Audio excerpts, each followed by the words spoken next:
11. നമ്പൂതിരിപ്പാട്ടിലെ പറ്റി ജനങ്ങൾ സംസാരിച്ചത്. മുത്തു ഊട്ടുപുരയിൽ വെച്ച്. ഇതെന്ത് ഘോഷമാണ്! ഹേ, ഞാൻ നമ്പൂരിപ്പാട്ടിലെ വേഷം പോലെ ഒരു വേഷം കണ്ടിട്ടില്ല. എന്ത് കുപ്പായമാണ്! എന്ത് തൊപ്പി! കുപ്പായത്തിന് മീതെ ഇട്ടിട്ടുള്ള ആ തുപ്പട്ട് 1000 ഉറുപ്പിക വില പിടിക്കുമെന്ന് തോന്നുന്നു. ലക്ഷപ്രഭു, മഹാസുന്ദരൻ. ശങ്കരശാസ്ത്രി. എവിടെയാണ് താൻ സൗന്ദര്യം കണ്ടത്? തുപ്പട്ടിലോ കുപ്പായത്തിലോ? അയാളുടെ മുഖം ഒരു കുതിരയുടെ മുഖം പോലെയാണ് എനിക്ക് തോന്നിയത്. മാനു. നിങ്ങൾക്ക് അസൂയ പറയുന്നതല്ലേ സ്വഭാവം? നമ്പൂരിപ്പാട്ടിലെ മുഖം കുതിരയുടെ മുഖം പോലെയോ? കഷ്ടം! നിങ്ങൾ എവിടെ നിന്നാണ് നോക്കിയത്? ഞാൻ അടുക്കെ ഉണ്ടായിരുന്നു. പല്ലക്ക് തൊട്ട് നിന്നിരുന്നു. തങ്കത്തിൻ്റെ നിറമാണ് നമ്പൂതിരിപ്പാട്. മഹാസുന്ദരൻ. കഴുത്തിൽ ഒരു പൊന്മാല ഇട്ടിട്ടുണ്ട്. അതുപോലെ ഒരു മാല ഞാൻ കണ്ടിട്ടില്ല. സുബ്ബുക്കുട്ടി. ഹേ, അത് മാലയല്ല, നാഴികമണിയുടെ ചങ്ങലയാണ്. നാഴികമണി അരയിലെങ്ങാനും താഴ്ത്തിയിട്ടിട്ടുണ്ട്. ശങ്കരശാസ്ത്രി. എന്ത് നിറമായാലും എത്ര മാലയിട്ടാലും അയാളുടെ മുഖം കുതിരമുഖമാണ്. മാനു. ശാസ്ത്രികൾക്ക് ഭ്രാന്ത് പിടിച്ചു എന്ന് തോന്നുന്നു. ഇത്ര സുന്ദരനായിട്ട് ഒരാളില്ലെന്നാണ് ഞങ്ങൾക്കൊക്കെ തോന്നിയത്. അല്ലേ ഷീനു? സുബ്ബുക്കുട്ടി, എന്താ പറയൂ, നിങ്ങൾക്കൊക്കെ എന്താണ് തോന്നിയത്? സുബ്ബുക്കുട്ടി. ഞങ്ങൾക്കൊക്കെ തോന്നിയത് നല്ല സുന്ദരൻ എന്ന് തന്നെ. ശങ്കരശാസ്ത്രി. നിങ്ങൾക്കൊക്കെ എന്ത് തോന്നിയാലും വേണ്ടതില്ല. അയാളുടെ മുഖം കുതിരമുഖമാണ്, സംശയമില്ല. അപ്പോൾ ഒരു വഴിയാത്രക്കാരൻ പട്ടർ. അടിയന്തിരം എന്നോ? അറിഞ്ഞില്ല. സുബ്ബുക്കുട്ടി. നാളെയാണെന്ന് കേട്ടു. ശങ്കരശാസ്ത്രി. ആരു പറഞ്ഞു? സുബ്ബുക്കുട്ടി. ആരോ പറഞ്ഞു. ശങ്കരശാസ്ത്രി. ആ വഴിയാത്രക്കാരൻ്റെ യാത്ര മുടക്കണ്ട. യാത്രക്കാരനോട്. ഹേ, താൻ മഠത്തിൽ പോയി അന്വേഷിച്ചറിഞ്ഞോളൂ. ഇയാൾ പറയുന്നതൊന്നും വിശ്വസിക്കേണ്ട. അപ്പോൾ ഊട്ടിൽ കടന്നു വന്ന ഒരു പട്ടര്. അടിയന്തിരം ഇന്നു തന്നെ. 4 ഉറുപ്പിക ബ്രാഹ്മണർക്കും 1/2 ഉറുപ്പിക നമ്പൂരിമാർക്കും ഉണ്ടത്രേ. ശങ്കരശാസ്ത്രി. തന്നോടാരു പറഞ്ഞു? വന്ന പട്ടര്. ആരോ കുളക്കടവിൽ പറഞ്ഞു. ശങ്കരശാസ്ത്രി വഴിയാത്രക്കാരനോട്. നിങ്ങൾ പോയി അന്വേഷിക്കിൻ. വഴിയാത്രക്കാരൻ. ഇന്നാണെങ്കിൽ സദ്യയ്ക്ക് ഇപ്പോൾ തന്നെ കൂട്ടണ്ടേ? ഒന്നും കാണുന്നില്ലല്ലോ. ശങ്കരശാസ്ത്രി. ഇന്നായിരിക്കില്ല. കൃഷ്ണ ജ്യോത്സ്യര്. ജാതകവും മറ്റും നോക്കണ്ടേ? സുബ്ബുക്കുട്ടി. പണത്തിനു മീതെ എന്ത് ജാതകം? എല്ലാം പണം, പണം തന്നെ ജാതകം. ഒക്കാതെ വരുമോ? കൃഷ്ണ ജ്യോത്സ്യര്. നമുക്ക് 4 കാശ് കിട്ടുമായിരുന്നു. സകലം ശരിയാണെന്നും വിശേഷയോഗമാണെന്നും ഞാൻ പറഞ്ഞേക്കാമായിരുന്നു. നായന്മാർക്ക് എന്ത് ജാതകം നോക്കലാണ്? നമ്പൂരിപ്പാട്ടിന്ന് രഹസ്യം പോവാൻ വന്നതുപോലെ വന്നതാണ്. ഇദ്ദേഹത്തിന് ഒരു 100 ദിക്കിൽ സംബന്ധമുണ്ട്. ശങ്കരശാസ്ത്രി. രഹസ്യത്തിന് വന്നതാണെങ്കിൽ ആളെ മാറി നോക്കേണ്ടി വരും. സുബ്ബുക്കുട്ടി. ശരി ശരി. ശാസ്ത്രികൾ ഇന്നാൾ ഒരു ദിവസം പൂവരങ്ങിൽ മാളികയിൽ പോയി ശാകുന്തളം മുതലായത് വായിച്ചു എന്ന് കേട്ടിരിക്കുന്നു. ആ സമയം ആ കുട്ടിയുടെ ധൈര്യം അറിഞ്ഞിട്ടുണ്ടായിരിക്കാം. ശാസ്ത്രം പഠിച്ച ആളൊക്കെ ഒരുപോലെ വിഡ്ഢികളാണ്. മുത്തു. നമ്പൂരിപ്പാട്ടിലെ ഒരു മോതിരം കൊടുത്താൽ 100 ഇന്ദുലേഖകൾ സമ്മതിക്കും. ശങ്കരശാസ്ത്രികൾ ഇതിന് ഉത്തരം പറയാതെ എഴുന്നേറ്റ് അമ്പലത്തിലേക്ക് പോയി. ഈ ശാസ്ത്രികൾ മാധവൻ്റെ വലിയ ഒരു സ്നേഹിതനും നല്ല വിദ്വാനും ആയിരുന്നു. ഇന്ദുലേഖയെ നല്ല പരിചയമുള്ള ആളും ആയിരുന്നു. അവളുടെ ബുദ്ധി അതിവിശേഷ ബുദ്ധിയാണെന്ന് അറിഞ്ഞിട്ടുണ്ട്. അതുകൊണ്ട് ഇതെല്ലാം കേട്ടപ്പോൾ ഇയാൾക്ക് മനസ്സിന് അശേഷം സുഖം തോന്നിയില്ല. പിന്നെ ശാസ്ത്രികളുടെ അഭിപ്രായത്തിലും ഇന്ദുലേഖയ്ക്ക് മാധവനാണ് അനുരൂപനായ പുരുഷൻ എന്നായിരുന്നു. ഇങ്ങനെ വരുന്നതായാൽ അതു കഷ്ടം. ദ്രവ്യത്തിൻ്റെ വലിപ്പം കൊണ്ട് ഒരു സമയം ഇങ്ങനെ വരാം. എന്തു ചെയ്യാം? ഈ പ്രപഞ്ചത്തിൽ ദ്രവ്യത്തെ ജയിപ്പാൻ ഒന്നിനും ശക്തിയില്ല. ഇങ്ങനെയെല്ലാം വിചാരിച്ചും വ്യസനിച്ചും ശാസ്ത്രികൾ അമ്പലത്തിൽ ചെന്ന് വാതിൽ മാടത്തിൽ അംഗവസ്ത്രവും വിരിച്ച് ഉറങ്ങാൻ ഭാവിച്ചുകൊണ്ട് കിടന്നു. ശാസ്ത്രികൾക്ക് അവിടെയും ഗ്രഹപ്പിഴ തന്നെ. താൻ കിടന്ന് 2-3 നിമിഷം കഴിയുമ്പോഴേക്ക് വാതിൽ മാടത്തിൽ ആൾക്കൂട്ടമായി. കഴകക്കാരൻ വാര്യരും മാരാനുമാണ് അകായിൽ നിന്ന് ആദ്യം വന്നത്. വാര്യർ ശാസ്ത്രികളോട്, എന്താണ് ശാസ്ത്രികൾ സ്വാമി, ഇന്ന് പൂവരങ്ങിൽ നാടകം വായനയും മറ്റും ഇല്ലെന്ന് തോന്നുന്നു. തിരക്ക് തന്നെ, കുളക്കടവിൽ ജനക്കൂട്ടം. നമ്പൂതിരിപ്പാട് അമൃതത്ത് കഴിക്കുന്നു. സംബന്ധം ഇന്ന് തന്നെ ഉണ്ടാവുമോ എന്ന് ശാസ്ത്രികൾ വല്ലതും അറിഞ്ഞുവോ? ശാസ്ത്രികൾ, ഞാനൊന്നും അറിഞ്ഞില്ലപ്പാ, ഞാൻ കുറെ ഉറങ്ങട്ടെ. അപ്പോഴേക്ക് ശാന്തിക്കാരൻ എമ്പ്രാന്തിരിയും ഒരു 2-3 നമ്പൂതിരിമാരും 1-2 പട്ടന്മാരും കൂടി ഒരു കൂട്ടായ്മ കവർച്ചക്കാര് കടക്കും പോലെ വടക്കേ വാതിൽ മാടത്തിൻ്റെ വടക്കേ വാതിലിൽ കൂടി നിലവിളിയും കൂക്കിയുമായി കടന്നു വരുന്നത് കണ്ടു. സംസാരമെല്ലാം നമ്പൂതിരിപ്പാട്ടിനെ പറ്റി തന്നെ. എമ്പ്രാന്തിരി, നമ്പൂതിരിപ്പാട് ബഹുസുന്ദരൻ, ഞാൻ കണ്ടു. എത്ര വയസ്സായോ? ഒരു നമ്പൂതിരി, വയസ്സ് 50 കാണണം. മറ്റൊരു നമ്പൂതിരി, ചി, അത്രയൊന്നുമില്ല, 40-45 കാണണം. ഒരു പട്ടര്, എത്ര വയസ്സായാലും ഇന്ദുലേഖയ്ക്ക് ബോധിക്കും. എന്ത് കുപ്പായങ്ങൾ, എന്തു ഡീക്ക്, വിചാരിച്ചുകൂടാ. ഞാൻ അനന്തശയനത്തെ രാജാവിന് കൂടി ഈ മാതിരി കുപ്പായം കണ്ടിട്ടില്ല. മറ്റൊരു നമ്പൂതിരി, ആ കുപ്പായവും പുറപ്പാടും തന്നെ ഉള്ളൂ. ഇല്ലത്ത് ദ്രവ്യവും അനവധിയുണ്ട്. നമ്പൂതിരി ആൾ കമ്പക്കാരനാണ്. ഒരു സ്ഥിരതയും തൻ്റെ ഇടവുമില്ല. ആ ഇന്ദുലേഖയെ കമ്പക്കാരന് കൊണ്ടു കൊടുക്കുന്നുവല്ലോ. സംബന്ധം ഇന്ന് തന്നെയോ? എമ്പ്രാന്തിരി, അതെ, ശാസ്ത്രികളോട് ചോദിച്ചറിയാം. ശാസ്ത്രികൾ ഇന്ദുലേഖയുടെ ഇഷ്ടനാണ്. ശാസ്ത്രികളെ, പകൽ ഉറങ്ങുകയാണ്. ഉറങ്ങരുത്, എണീക്കൂ. ശാസ്ത്രികൾ കണ്ണടച്ച് ഉറങ്ങും പോലെ കിടന്നിരുന്നു. എമ്പ്രാന്തിരിയുടെ വിളികൊണ്ട് നിവൃത്തിയില്ലാതെ ആയപ്പോൾ എണീറ്റ് കുത്തിയിരുന്നു. എമ്പ്രാന്തിരി, ഇന്ദുലേഖയ്ക്ക് സംബന്ധം ഇന്ന് തന്നെയോ? ശങ്കരശാസ്ത്രികൾ, ഞാൻ ഒരു സംബന്ധവും അറിയില്ല എന്ന് പറഞ്ഞ് ശാസ്ത്രികൾ അമ്പലത്തിൽ നിന്ന് ഇറങ്ങിപ്പോയി. നമ്പൂതിരിപ്പാടിൻ്റെ വരവ് കഴിഞ്ഞ ഉടനെ പൂവള്ളി വീട്ടിൽ വെച്ച് അവിടെയുള്ളവർ തമ്മിൽ തന്നെ അന്യോന്യം വളരെ പ്രസ്താവങ്ങൾ ഉണ്ടായി. കുമ്മിണിയമ്മ, ചാത്തരെ, ഇങ്ങനെ കേമനായിട്ട് ഒരാളെ ഞാൻ കണ്ടിട്ടില്ല. അദ്ദേഹത്തിനെ കണ്ടിട്ട് എൻ്റെ കണ്ണ് മഞ്ഞളിച്ചു പോയി. ചാത്തരമേനോൻ, അദ്ദേഹത്തിൻ്റെ കുപ്പായം കണ്ടിട്ട് എന്ന് പറയിൻ. കുമ്മിണിയമ്മ, അതെന്തോ, എൻ്റെ വയസ്സിൻ കീഴിൽ ഈ മാതിരി പുറപ്പാട് കണ്ടിട്ടില്ല.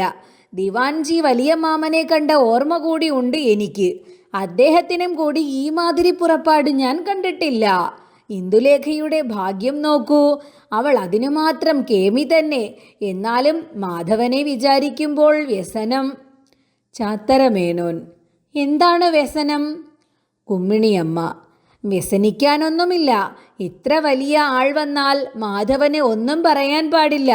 ശരി തന്നെ, എന്നാലും എനിക്ക് അവനെ വിചാരിച്ച് ഒരു വ്യസനം. ചാത്തരമേനോൻ, അമ്മയ്ക്ക് ഭ്രാന്താണ്. ഈ നമ്പൂതിരിപ്പാട്ടിലേക്ക് ഈ ജന്മം ഇന്ദുലേഖയെ കിട്ടുകയില്ല. ഇന്ദുലേഖ മാധവന് തന്നെ. ഇതൊക്കെ വലിയമ്മാമൻ്റെ ഒരു കമ്പക്കളി. കുമ്മിണിയമ്മ, നിനക്കാണ് ഭ്രാന്ത്. അടുക്കളയിലും കുളപ്പുരയിലും കുളവക്കിലുമുള്ള പ്രസ്താവങ്ങൾ പലേ വിധം തന്നെ. കുളവക്കിൽ നിന്ന് സമീപവാസിയായ ഒരു ചെറുപ്പക്കാരനോട് മറ്റൊരു ചെറുപ്പക്കാരൻ, ഹേ, എന്താണെടോ ഈ നമ്പൂരിപ്പാട്ടിലെ പേര്? മറ്റേവൻ, കണ്ണിൽ മൂക്കില്ലാത്ത വസൂരി നമ്പൂരിപ്പാട് എന്നാണത്രേ. പേര് നന്നായില്ല നിശ്ചയം. പേരല്ല കാര്യം, പണമല്ലേ? മനയ്ക്കൽ ആനച്ചങ്ങല പൊന്നുകൊണ്ടാണത്രേ. പിന്നെ മൂക്കില്ലാഞ്ഞാൽ എന്താണ്, വസൂരിയായാൽ എന്താണ്?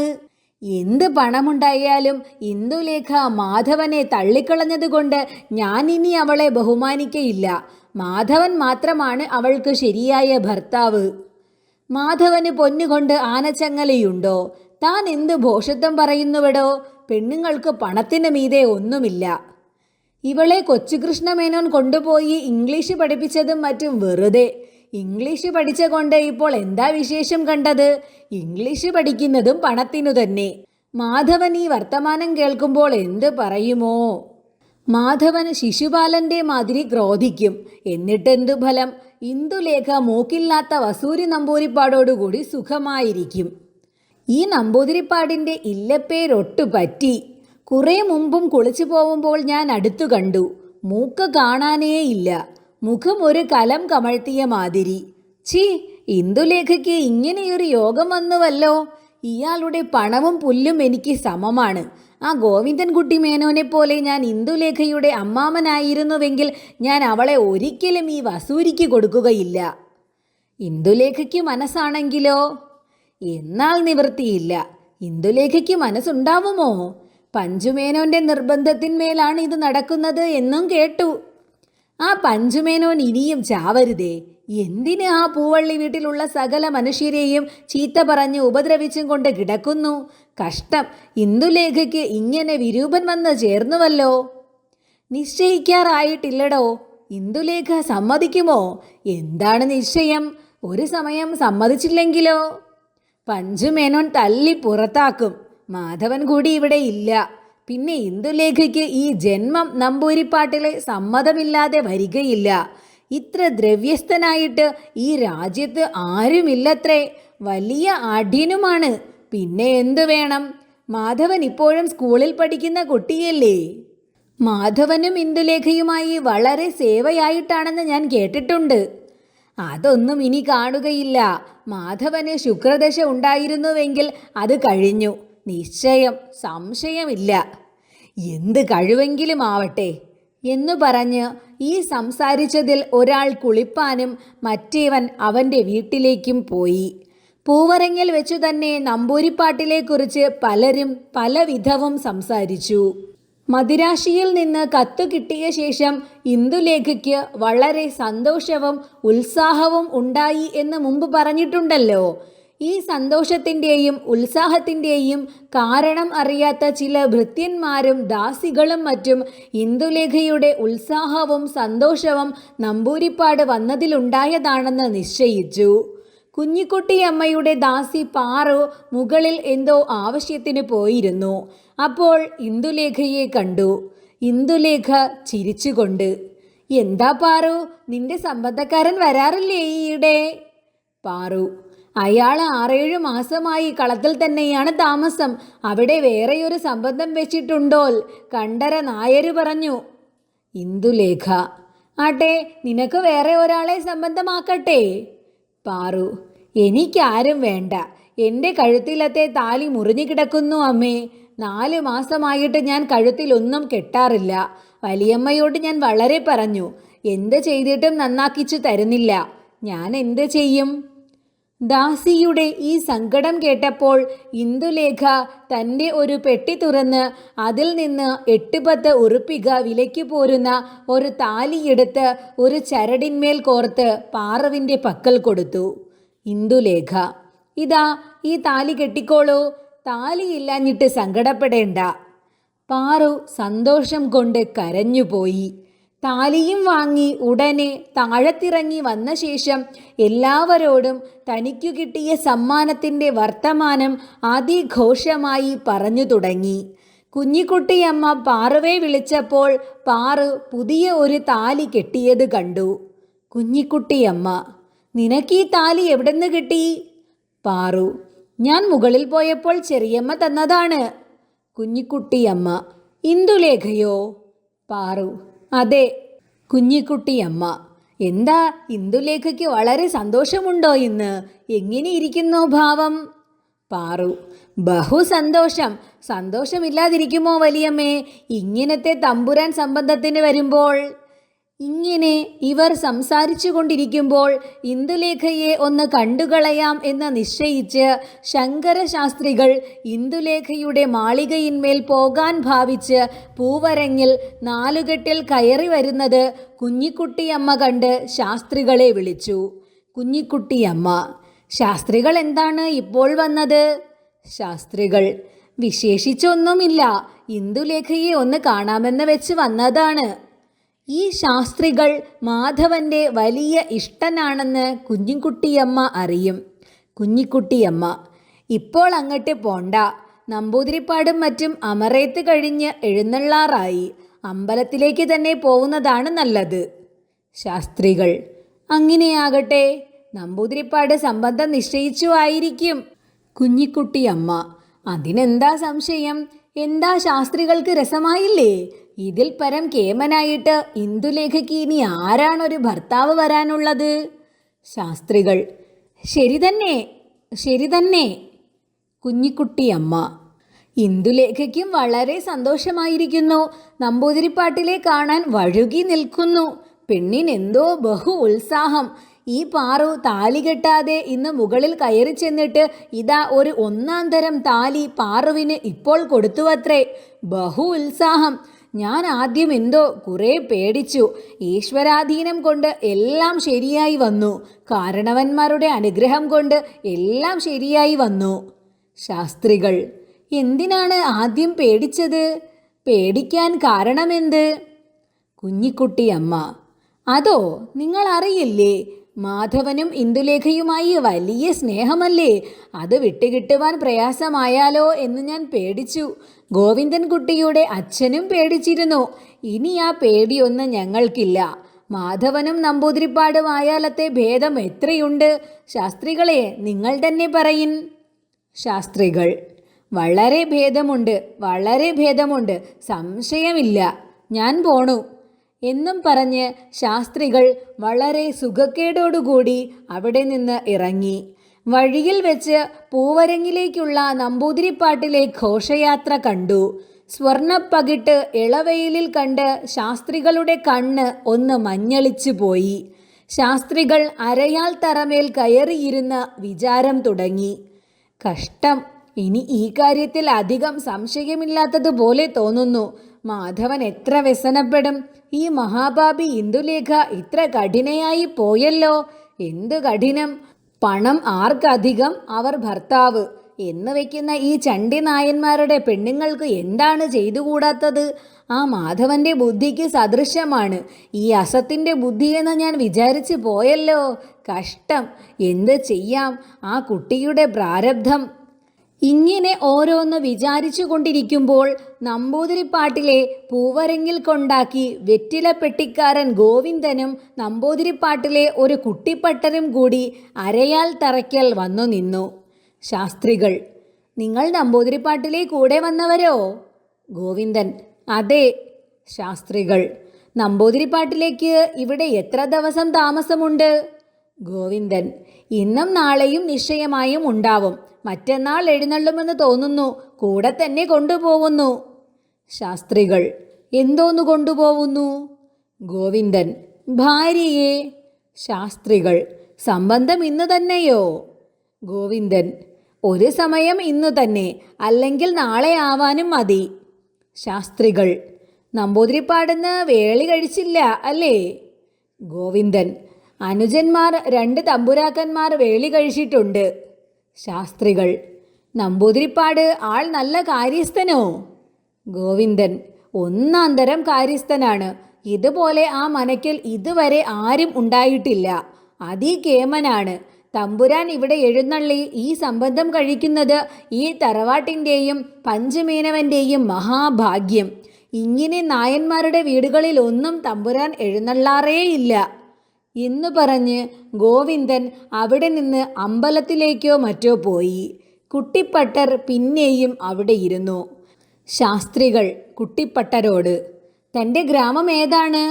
കുട്ടിപ്പട്ടര്: ഗോവിന്ദരാജപുരം. ശാസ്ത്രികൾ: എത്ര കാലമായി നമ്പൂതിരിപ്പാട്ടിലെ കൂടെ? കുട്ടിപ്പട്ടര്: 6 സംവത്സരമായി. ഇതുവരെ ഒരു കാശ് മാസപ്പടി തന്നിട്ടില്ല. ഒരു പ്രാവശ്യം ബുദ്ധിമുട്ടിച്ചിട്ട് 50 ഉറുപ്പിക തന്നു. അത് 2 ദിവസം കഴിഞ്ഞപ്പോൾ അങ്ങോട്ട് തന്നെ വാങ്ങി. പിന്നെ ഇതുവരെ ഒന്നും തന്നിട്ടില്ല. വല്ലതും കിട്ടിയെങ്കിൽ കടന്നു പൊയ്ക്കളയാമായിരുന്നു. പണത്തിന് ചോദിച്ചാൽ പലിശ കൂട്ടി തരാമെന്ന് പറയും. ഇപ്പോൾ മഹാകമ്പക്കാരനാണ്. ഒരു 20 സംബന്ധത്തോളം ഇപ്പോൾ ഉണ്ട്. ഈ 2 മാസത്തേക്ക് ഓരോ സ്ത്രീ. മനവക ഒരു കാര്യവും ഇയാൾ നോക്കാറില്ല. ആ ചെക്കൻ ഗോവിന്ദൻ ഇപ്പോൾ പറഞ്ഞു ഇയാൾ നായന്മാരുടെ വീട്ടിൽ പോവാറേ ഇല്ലെന്ന്. എന്ത് കളവാണ്! പെണ്ണുള്ള സകല വീടുകളിലും കടന്നു പോവും. കയ്യിൽ ഒരു സമയവും ഒരു കാശ് പോലും ഉണ്ടാവുകയില്ല.